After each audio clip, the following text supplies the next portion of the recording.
Hi, I'm Darren, an untrained amateur who's determined to save one of the last of these classic cars.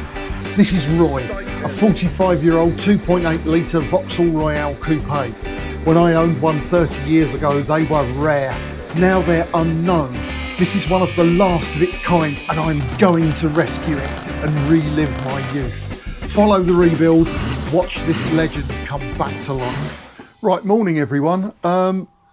Need to have a bit of a slow start today because I've got to go and sit on my front doorstep and wait for DPD,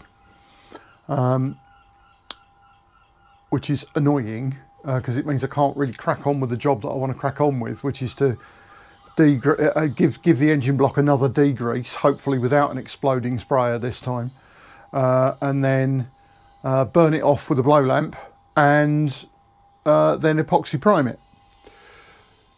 No, instead, I've got to go and sit literally on my doorstep waiting for DPD. On Monday, they were really good. On Monday, I was waiting for them. They actually drove up to the outside of the house, photographed the front door and drove off and claimed to have tried to deliver. Didn't even stand on my front doorstep. When I complained about this, they then sent the package back to the sender. So they brought it on Monday, didn't get it out of the van, and then sent it back to the sender. Didn't even try to re-deliver it the next day. Pretty poor service. When DPD are making every look good, then something has really gone wrong with your business model. So yeah, so I'm expecting them between 10:05 and 11:05, and I'm going to be sitting on the front doorstep. So if he does the same thing again, he will have a photograph of me sitting on the doorstep. Rant over. In the meantime, there's a quick little job that I can do, and that is to take the valves out of the cylinder head. I've already taken a couple out just to see what they look like, and I have invented my patented keep the valves in the right order box.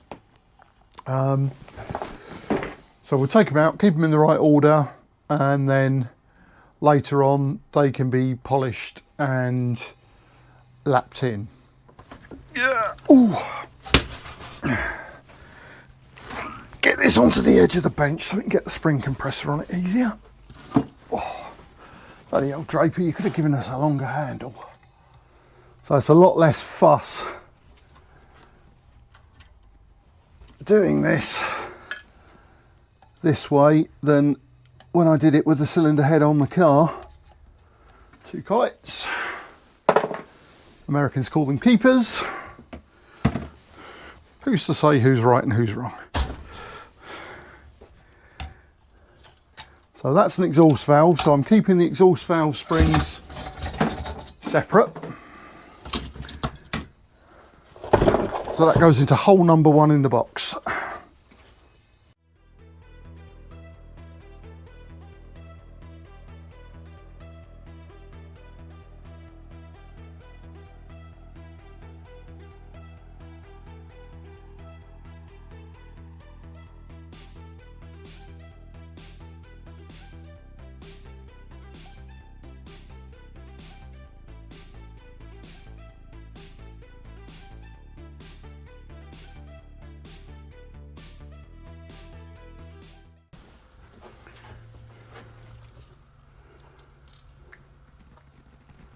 Oh yeah.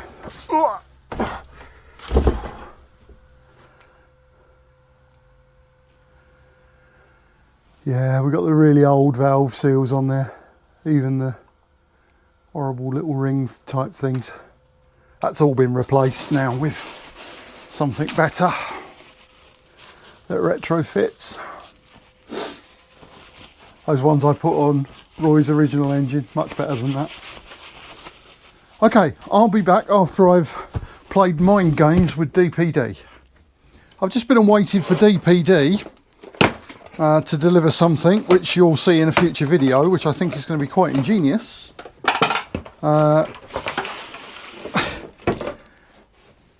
And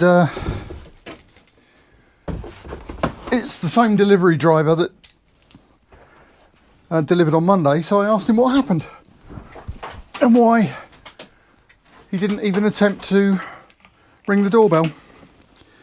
And to give the guy his credit, he didn't give me any bullshit and he didn't try and wriggle out of it. He just admitted it and said, yeah, I didn't. Sorry. Didn't ring the bell. Just took a photo of your house and drove off. So that's nice. Thanks. So there you are, DPD.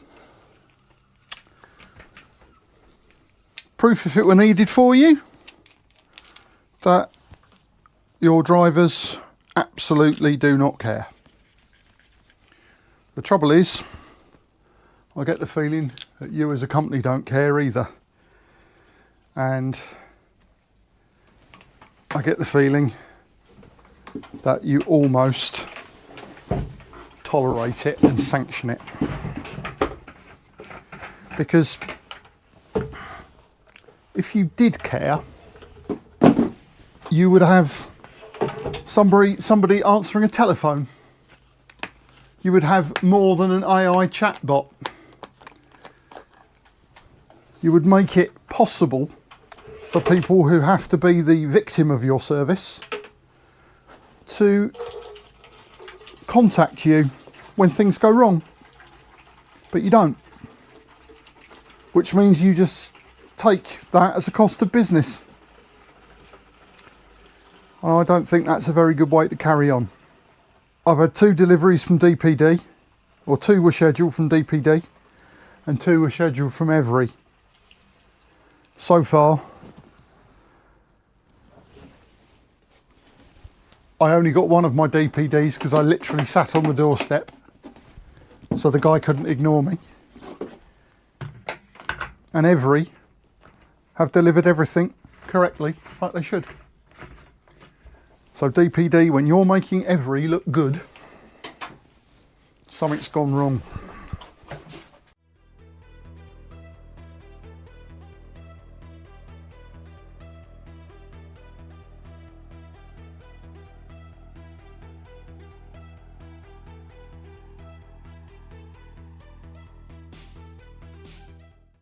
Soak everything up. That sprayer is quite good. That was £13 from Tool Station, and that's I don't resent that £13 at all, because it didn't explode in my face. So we are going to run a hone down these just to knock the glaze off them, and that will help seat in the new rings.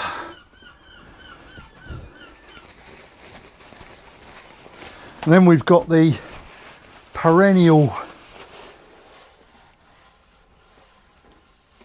discussion as to how to properly run in a new engine. Breaking in if you're American, they call it breaking in. There appears to be, for every different person that asks the question, there appears to be a different set of answers. So it's kind of, if you put 6 experts in a room and ask them how to break in an engine, you'll get 7 answers. Right, let's see if what this chap in America said makes sense. What he actually showed was that if you take a MAP gas torch, or the fake MAP gas that you get nowadays, and heat it, you don't have to get it red hot or anything like that, you're just getting it warm to get it dry. And he sort of showed it, and it comes out of the pores of the cast iron. So,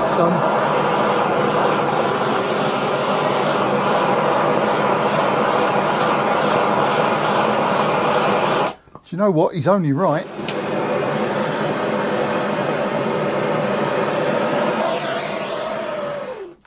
I'm going to go over that with a wire brush on the grinder, because I think there's paint, or there's dirt and then there's paint over the top of it.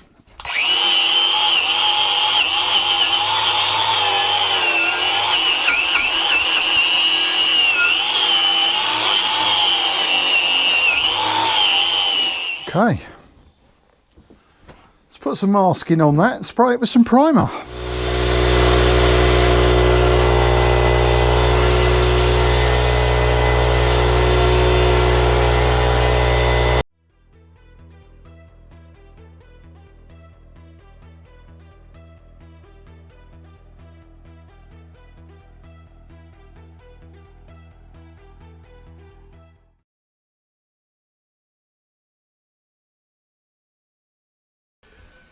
Okay, so here's my latest bit of insanity.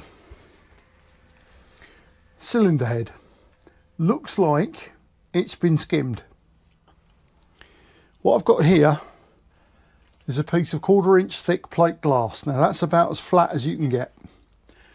And with the lightest dusting of contact adhesive, it was a tiny dusting, I've stuck some 1200 grit wet and dry on it.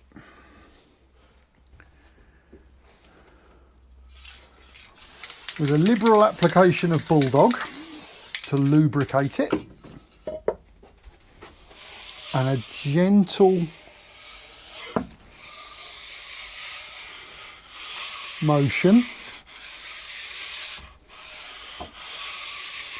It's 1200, so I'm not taking any material off really. What I'm really taking off, if anything, is bits of old gasket and stuff like that. I'm just giving it some random movements just to even out any final undularities, and it should start to tell me if there are any low spots,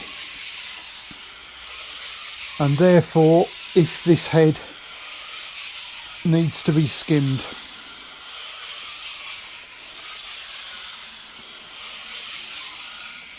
I'm absolutely not proposing to correct a bad cylinder head with this method. This is just to see where the lows are. I'm just I've not even putting pressure on it, I've just literally got the weight of my hands on it. Yeah, I'm doing different movements to try and even out anything. As suspected, we've got high spots around the bolt holes, because you normally get that. I mean, if it is out, it's nowhere near as bad as the other one.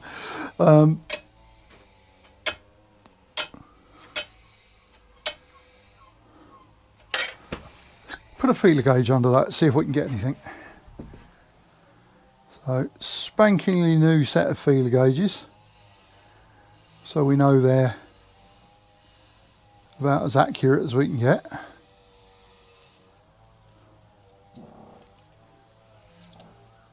The smallest in there is a 0.5 of a millimetre. Sorry, 0.5 of a millimetre, so it's 5/100ths of a millimetre. So it's down here we're low.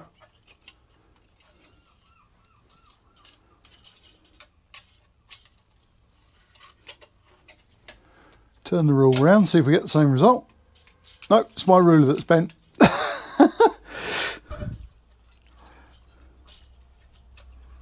Yeah, my rule's bent. So that's actually flatter than my rule. The other cylinder head hasn't got that marking on it. That's been fly cut. That's been trued up. Let's have a look at what the combustion chambers look like when they're cleaned up.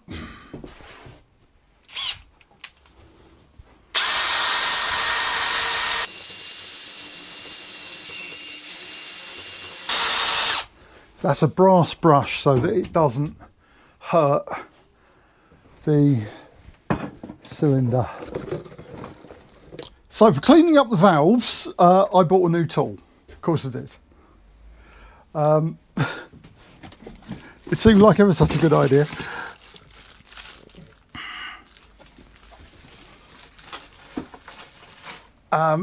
It's a little very small bench grinder, and I've taken the stones off of it. I've put a wire wheel on that side and there's a buffing wheel on that side. The buffing wheel we'll get to later on, but in the meantime let's try a little experiment. So that is the valve out of number 2. So, or rather, that's number 2 valve. So it's the inlet from cylinder 1. I'll give it a bit of tape around there to protect it.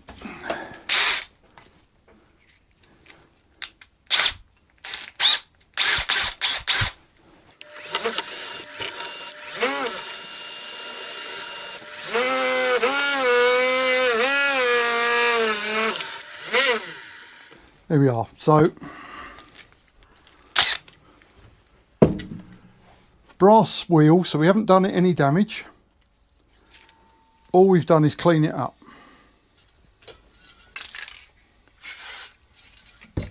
Never going dry.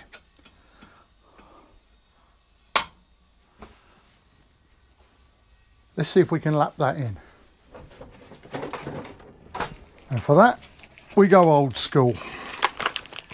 In fact, it's not just old school, it's back to the arc.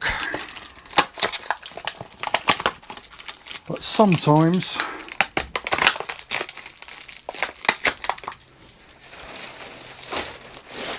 some ideas just can't be improved upon. I've seen some gadgets that are supposed to go in a drill and do this, but I don't believe them because I don't see how you feel it. And okay, it is over 30 years since I ground a valve. Definitely haven't done it in 30 years. Little bit of grinding paste, that's coarse paste on there.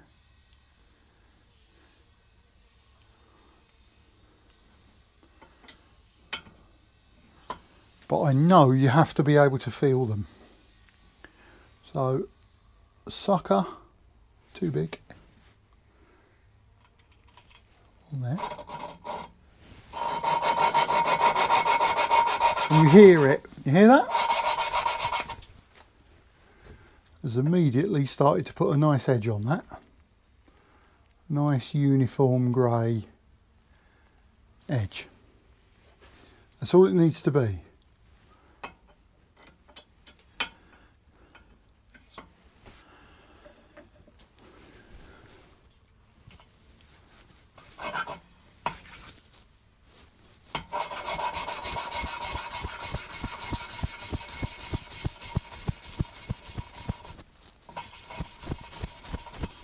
See that the sound's changed. There's no resistance now. It's sliding around beautifully on that. You're not going to cut a new seat. You're never going to cut a new seat without a seat cutter.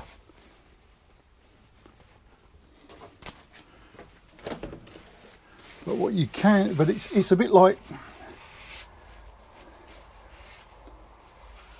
it's a bit like honing. If your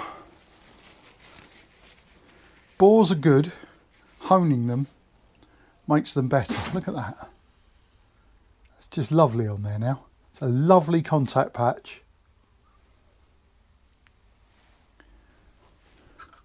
If your bores are good, honing them will work. If your valve seats are good, lapping them will work. If they're not, you can't recover it.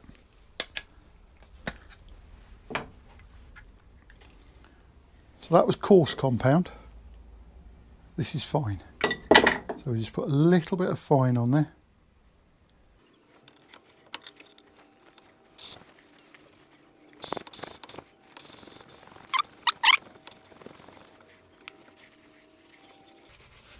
Get all the paste out, we don't want. And that's got a lovely seat on there. but also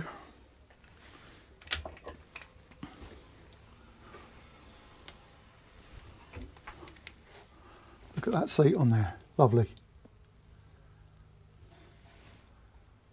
Nice and wide, in the right place, no divots, dings or horribleness, and that valve should drop down with a satisfying thunk.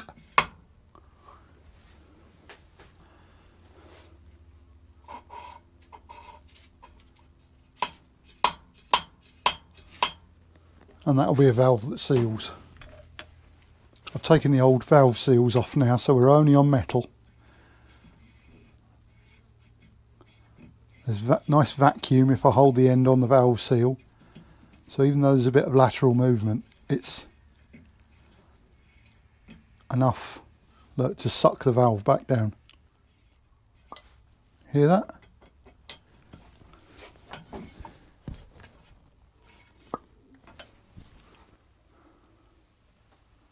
And that valve is now matched to that seat. So all I've got to do is do all the others. Nice uniform grey all the way round, nice valve seat compared to the others. The others are alright, you know, they're nicely cut, but it's like that one, it's got some crud on it. That will come off. That one there's got some carbon on it, that will come off. And they'll all end up looking like that, which will be nicely seated.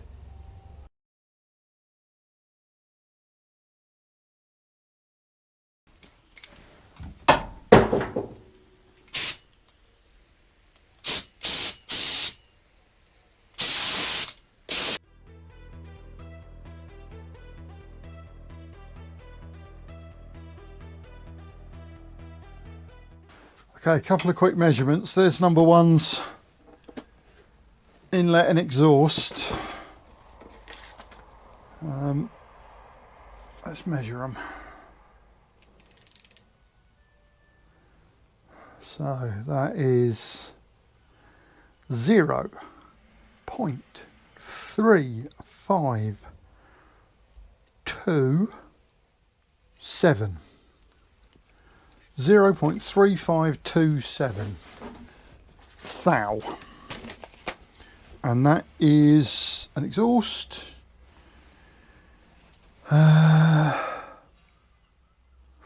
Okay, so they're normal size and they're slightly under spec. Yeah, that's dead on zero.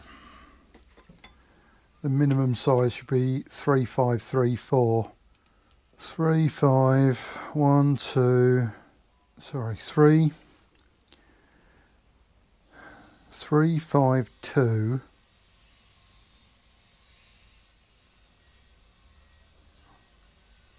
6. So that is 0 3 5 2 6, yeah, so that is 1 thou under minimum. Minimum would be 3534. That's 26, not 34, so that is actually 8/10 of a thou too small. It's 45 years old, I think we'll give it that. And this one is 3 5 3 7. Bang on in the sweet spot. So that inlet's good. That exhaust is a bit worn, which you can feel there. The guide's a bit worn as well. So that one's in spec. That one's 8/10 of a thou too narrow. Yeah, so all in all, I think that's probably about it for this time. So, you know, block preparation is ongoing. paints on there. That's going to take well, it'll take 24 hours to dry. It's going to be 2 days before I get back here. I've got to go and do some of that earning a living stuff.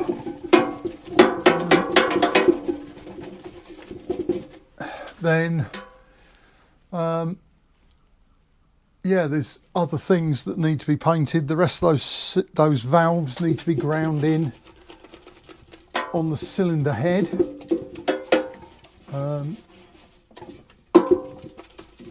The sump pan needs painting, for example. We've got, once those valves are ground in, then the seals can be put in there, that head can be built, and that will be ready to go then. We're just then waiting on that package from Auto Dock, because I've got all the gaskets, so I just need the bearings and the rings, and it will take a bit of doing to get those rings right, because they all have to be gapped individually to each cylinder, and they have to be filed down in sort of thousandths of an inch. I'll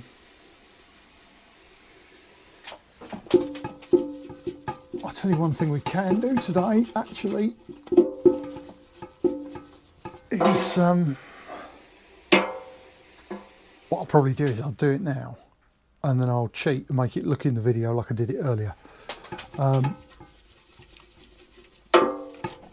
We need to measure the valve stems and see if the valves are in spec.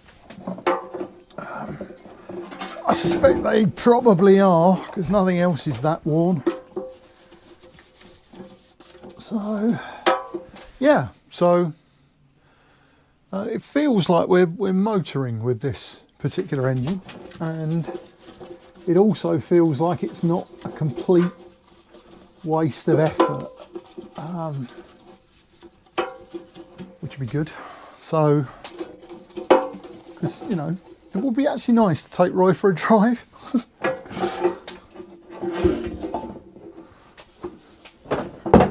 So yeah, thanks for watching. Like, subscribe, share.